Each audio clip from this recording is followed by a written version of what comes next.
Olá, meu amigo, minha amiga, muito obrigado por vocês estarem aqui no nosso Portal do José, agora a 109 dias das nossas eleições presidenciais.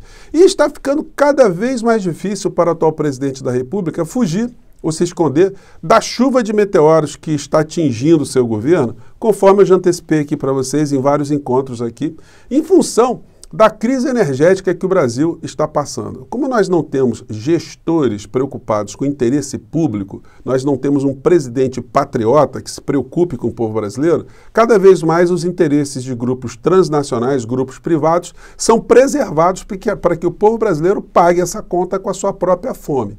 Então, se não se tocar nessa questão estrutural, que é a paridade de preços dos nossos combustíveis com os preços internacionais, a situação não vai ter nenhum tipo de solução. O que se tenta agora são puxadinhos, alguns arranjos de natureza eleitoral para engrupir o povo brasileiro para que em 2023 a bomba exploda.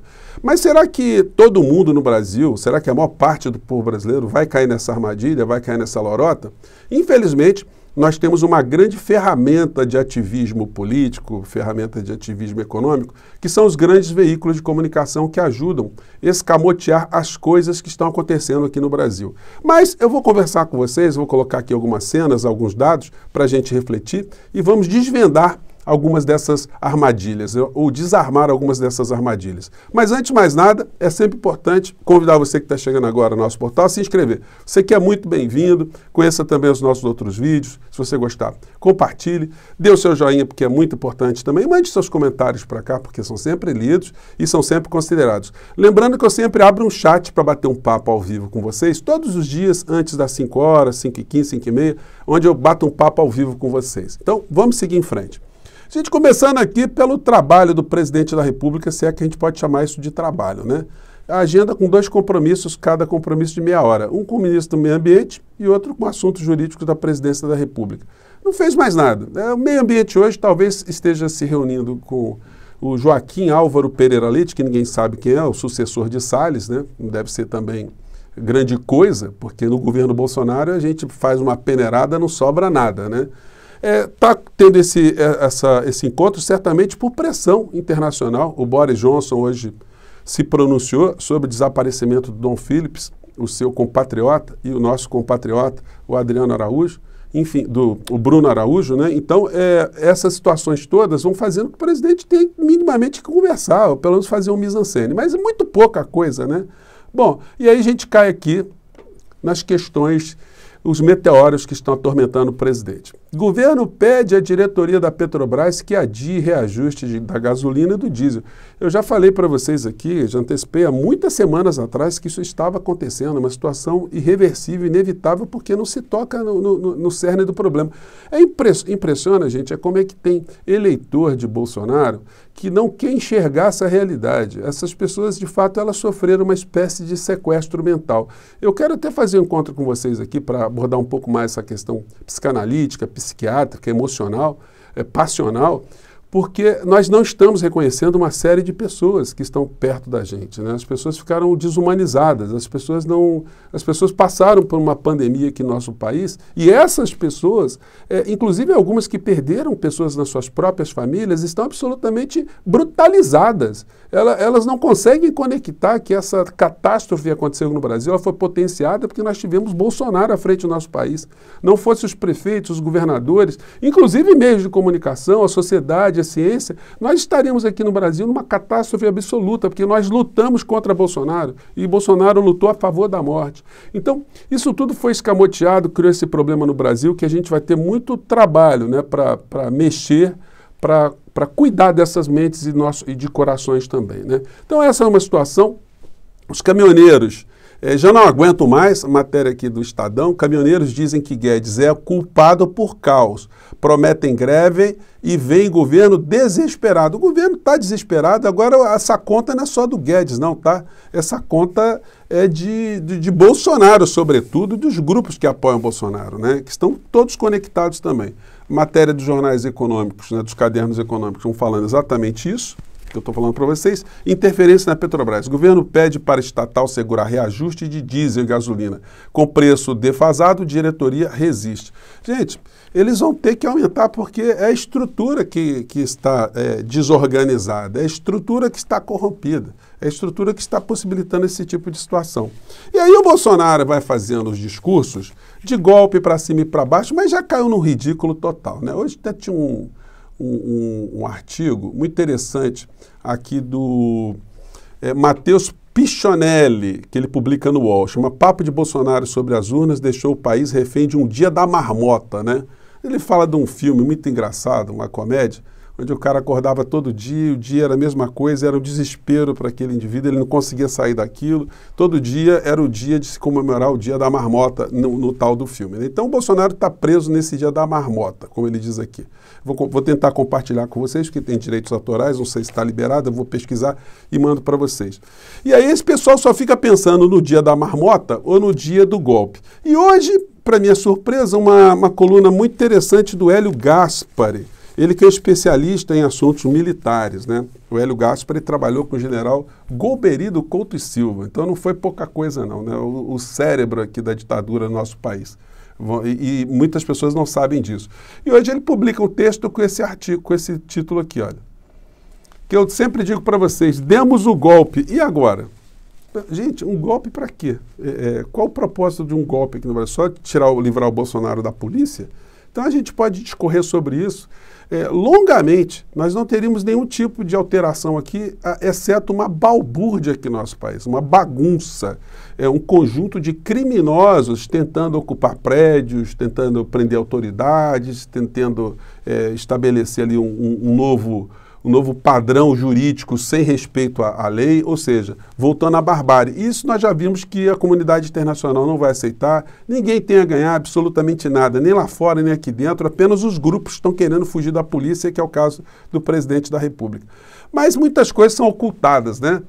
E a mídia, de uma maneira geral, eles têm ferramentas muito eficientes, muito científicas. Eles mostram para o grande povo brasileiro um engodo, porque eles fazem um ativismo econômico, eles querem anestesiar a sociedade, para a sociedade não se conscientizar que está pagando muito mais caro, de uma forma que não era necessária, porque toda a política é voltada para proteger os grandes grupos, enfim.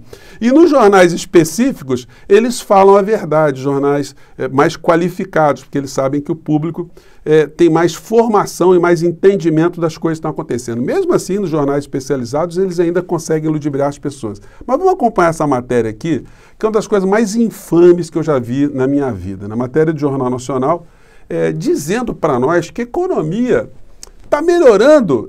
E olha só os indicadores aqui para a gente ficar muito entusiasmado. Inclusive, o operário está tendo um aumento no seu salário aqui, que está encarecendo a construção civil.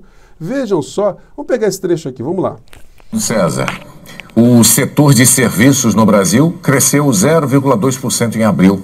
Gente, estão percebendo o número? Não é cresceu 2%, cresceu 0,2%, ou seja, nada, uma rusguinha, uma nesga, grãozinhos de areia. Mas aí ele sublinha que cresceu 7,2% acima do período pré-pandemia.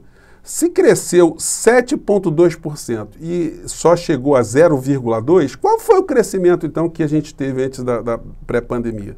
Ou antes da pandemia, melhor dizendo, né? Foi um crescimento negativo? Ou esse 0,2%, que significa 7,2%, ele está sendo calculado em cima do 0,0000,5% para chegar a um aumento de 0,2%? Então, gente, é um negócio só que você fica na cabeça, né? Pô, cresceu de 7,2%. Cresceu pra caramba, né? E não é isso que eles falam nos jornais especializados. Vou mostrar aqui para vocês, porque esse é o argumento que se joga para o público. Mas aí quando você vê no jornal Valor Econômico, você pega essa realidade aqui, ó.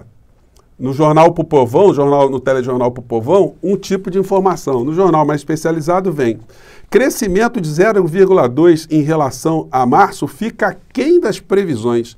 Inflação pesa e serviços perdem fôlego em abril. São duas versões absolutamente divergentes sobre o mesmo papo, gente. Então, sobre o mesmo assunto, né?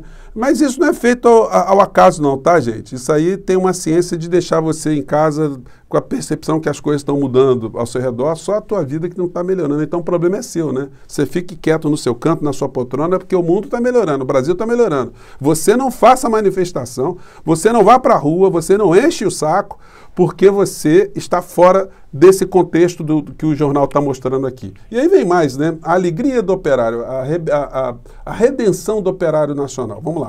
Comparação com março. Com isso, o setor está 7,2% acima do patamar de antes da pandemia, em fevereiro de 2020. Um outro setor que está aquecido é o da construção civil, que voltou. Olha só, o setor está aquecido, hein? Cresceu 0,2%. Isso é um aquecimento, né? Está muito aquecida a construção civil. Está todo mundo procurando um apartamento para comprar, está uma explosão total, né? Voltou a empregar quem estava parado na pandemia. Mas o problema agora é a inflação alta. O horizonte em obras é a herança dos tempos em que os juros estavam no chão. São projetos que foram... Aí sempre vai entrevistar um operário, uma pessoa que ascendeu, que estava na desgraça total e agora com emprego muito melhor, as coisas melhoraram, né? Vamos lá. Lançados, vendidos e que agora precisam ficar de pé. Trabalho não falta.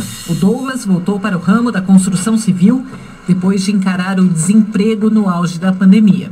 Sempre tentei voltar na área quando estava fora do mercado, mas sempre a área que eu atuei, gosto de trabalhar nessa área. Bom, aí deixa eu ver se eu coloco um pouquinho para frente aqui, gente, porque tem aqui o preço da mão de obra, né? Mas aumentaram o preço do serviço e os salários subiram.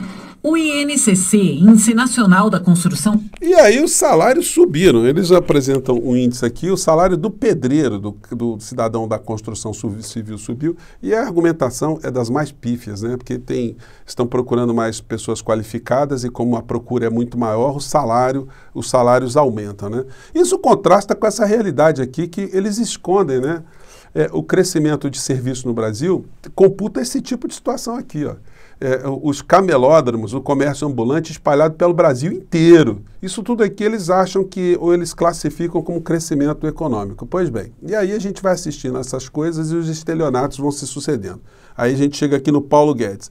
O Paulo Guedes dizendo que o Brasil está na contramão do mundo, que nós estamos crescendo, né? Vamos pegar esse trechinho aqui e depois vou fazer a perguntinha aqui, né? O mar é turbulento e vai piorar. Agora vamos para o lado bom, que é o Brasil. O Brasil é a maior fronteira de investimentos aberta no mundo hoje. A reforma dos marcos regulatórios... E aí ele vai fazendo o discurso, porque esse foi um fórum de investimentos, que o Brasil é um lugar promissor para se investir, coisas e que tais. E aí o seguinte, cabe a pergunta, né? Paulo Guedes, se está tão bom para investir no Brasil, por que fortuna offshore de Paulo Guedes aumentou 14 milhões com alta do dólar?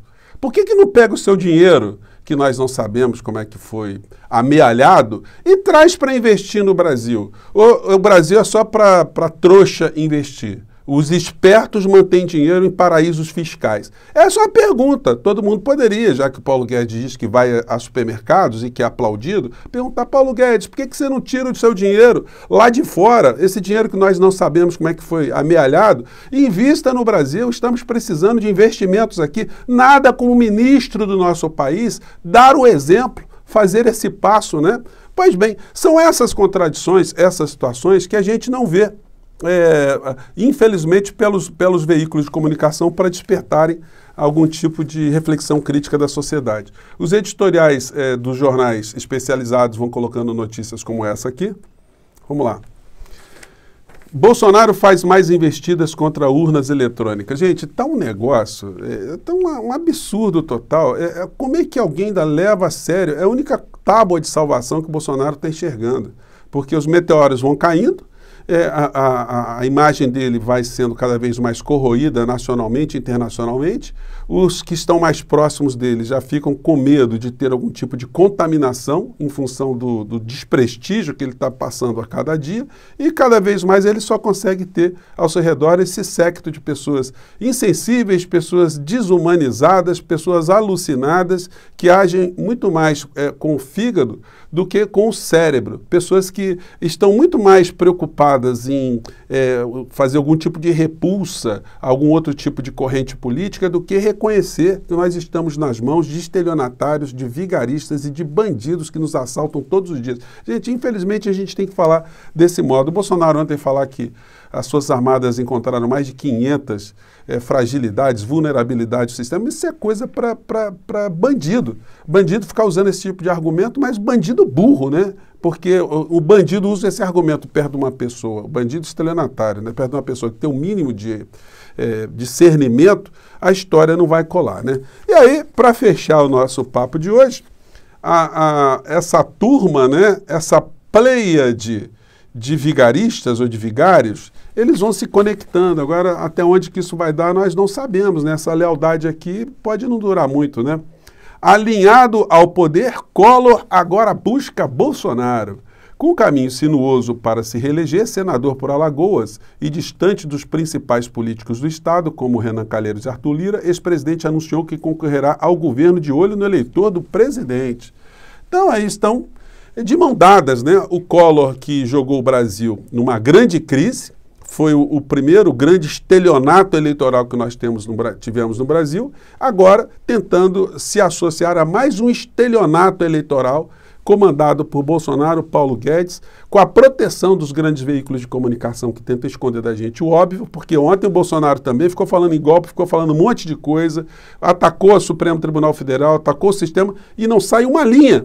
Não há nenhum tipo de desgaste da figura presidencial. Ele, para esse jogo da entrega do nosso país, ele está funcionando muito bem. E eles vão tentar, os grandes veículos, o poder, terão todo o empenho para tentar dar algum tipo de sobrevida a essa criatura. Mas, com o meteoro que está chegando toda hora na cabeça dele, vamos ver o que vai acontecer, né? Eu acho que essa semana aí nós vamos ter, no máximo daqui uns 10 dias, eles vão ter que mostrar esse aumento dos combustíveis aí, infelizmente, para nós, consumidores, mas que desnuda cada vez mais o desgoverno e a entrega que nós estamos vendo aqui no nosso país. Gente, eu fico por aqui. Muito obrigado por vocês estarem aqui no nosso portal. Muito obrigado por você que está chegando agora também. E até o nosso próximo encontro. Gente, tchau.